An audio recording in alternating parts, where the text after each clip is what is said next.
Morning, the race is on to rescue the people who survived this disaster. So we're going to start with Weekend World News anchor David Muir, who's in Hitachi, Japan. David, good morning to you.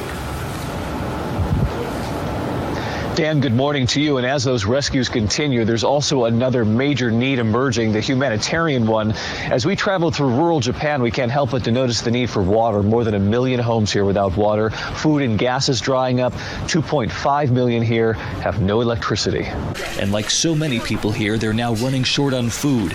This mother said she came out only because she had to. She was running out of food, but she was also very nervous to leave her home.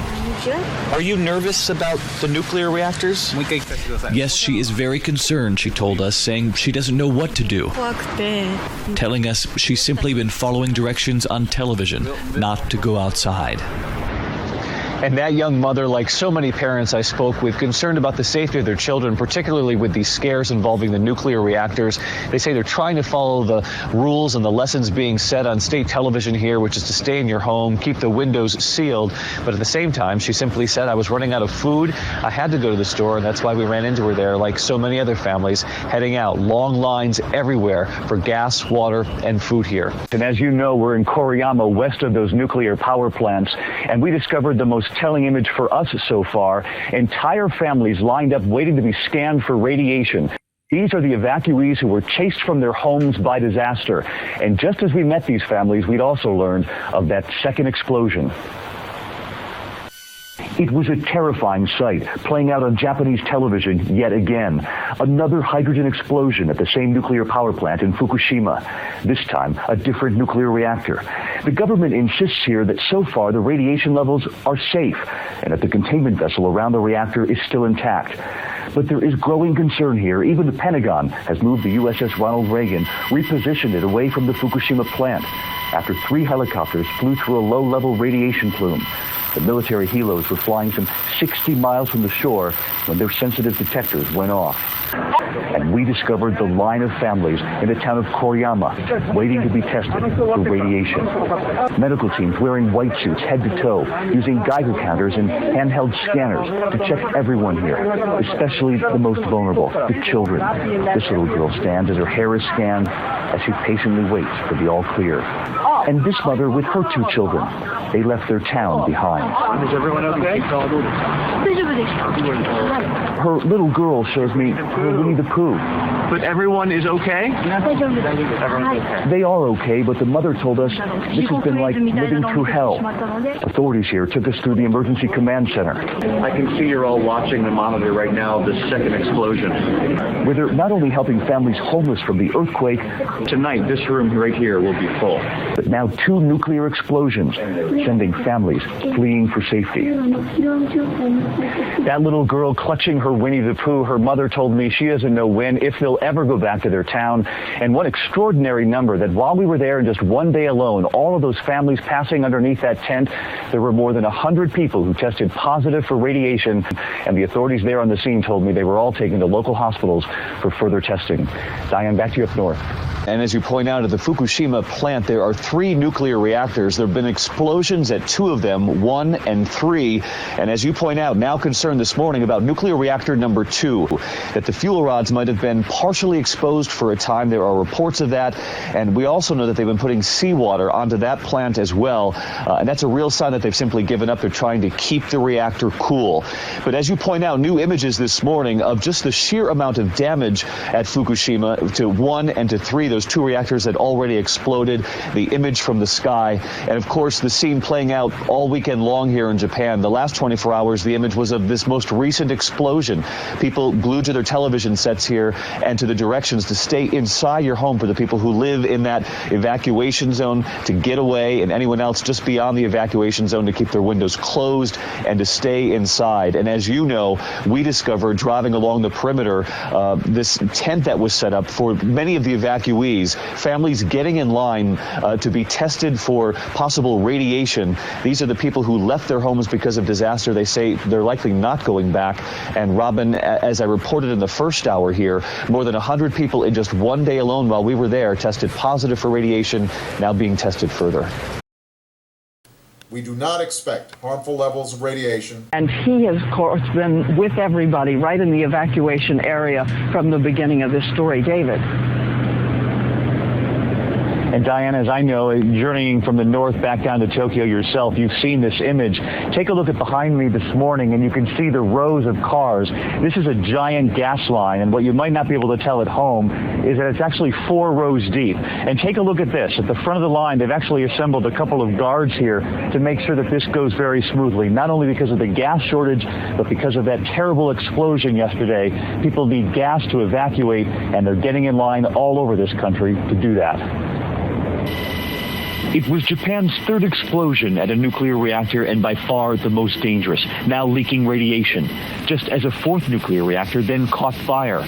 Japan's prime minister went on television acknowledging that the radiation levels, quote, seem very high. He said there is still a very high risk of more radiation coming out. The government urged everyone within 30 kilometers to stay indoors, warning of more leaks in what's become the worst nuclear crisis since Chernobyl. The chief spokesman for the government acknowledged, "We're talking about levels that can damage human health," he said. "Please do not go outside. Please stay indoors. Please close windows and make your homes airtight." Many evacuees are now panicked. And in our trip away from the evacuation zone, we couldn't help but to notice those long gas lines. So we're on this highway now, and you can see, we're sitting in traffic. In many places, the traffic jammed after now 3 explosions, the first 2 caused by a buildup of hydrogen, sending the outer walls crumbling. This time, the roof did not blow off, which is why there was actually even more concern, because now it's believed the trapped pressure could have cracked the containment vessel around the reactor's core, allowing the radioactive material to seep out. It was the first time that nearly 800 workers in the nuclear plant were told to leave. It's believed just 50 of those workers remain. Since the earthquake and tsunami, authorities have scrambled to do this, to cool the core of the reactors, turning to seawater as a last resort, knowing it would destroy the reactors for good. But even then, the water at times evaporating more quickly than they could even pump it in. Cooling the reactors has been the largest hurdle of all, and one of the things I wanted to point out is that we've been carrying around a Geiger counter because we traveled pretty close into that evacuation zone, and we monitored it from time to time, obviously, and had very regular readings until about an hour ago, just north up on the highway, as we approached Tokyo, the readings started to spike. And Robin and George, I know you mentioned at the top of the broadcast those readings, that radiations from simply the wind blowing south have carried some of the radioactive particles this way, which explains why in the car as we were traveling, you can hear the pulse count here. It started to shoot off and the numbers began to spike.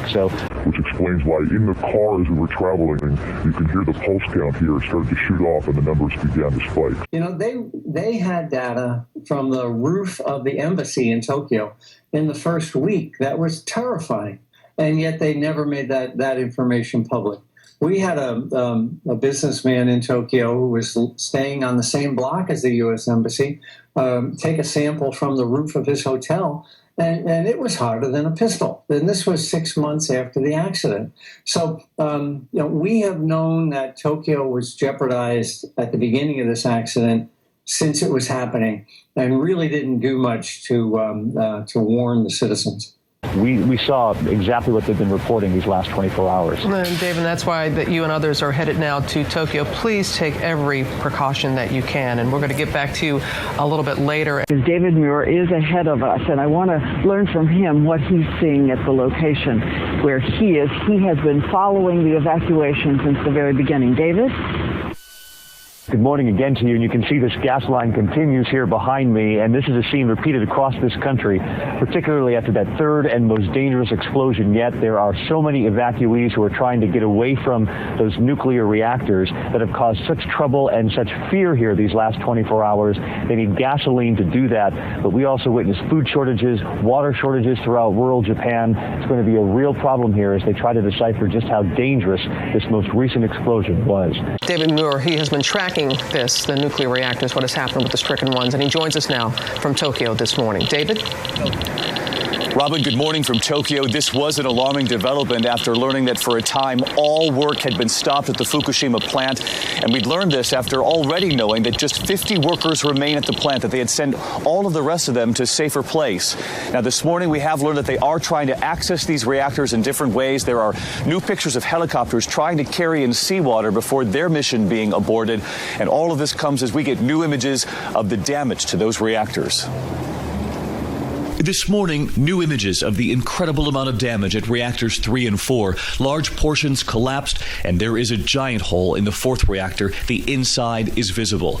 All of this comes after that dramatic and ominous development, Japanese officials acknowledging that they had suspended operations at the Fukushima nuclear plant after deeming radiation levels were too dangerous for workers to remain at the facility. And the fear is growing among the Japanese people. The chief spokesman for the government went on television saying, "We might need help of U.S. military fighting the nuclear accident." Already, 750 of the nuclear plant workers had been told to leave to find a safe place. Only about 50 had remained. And now it's believed even they have been told to stop for a time.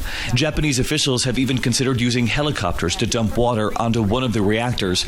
Now even that idea has been deemed unlikely to work. Pictures this morning show those helicopters trying. They had to stop. It's believed those last 50 workers were already the final line of defense, working frantically in an all-out race.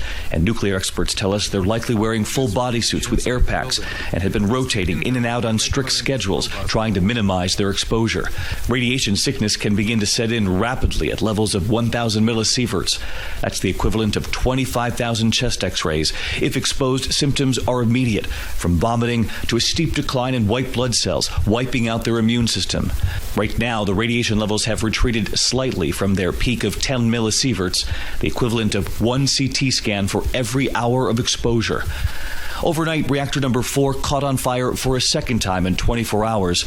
Since the earthquake and tsunami, one reactor exploded after another. 3 explosions in all, and now those continued fires in one of the reactors.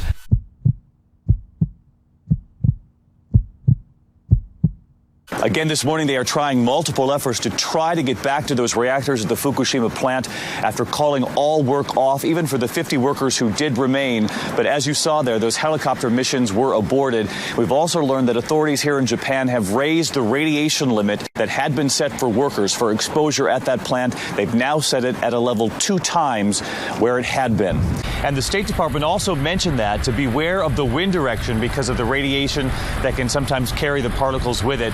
And now Todd and his family decided to move to Japan from Atlanta for 3 years or so. So they are hoping that after this break that the family will return to a safer Japan, a better picture than what they've seen these last couple of days. Some may have concerns about Fukushima. Let me assure you, the situation is under control. It has never done and will never do any damage to Tokyo.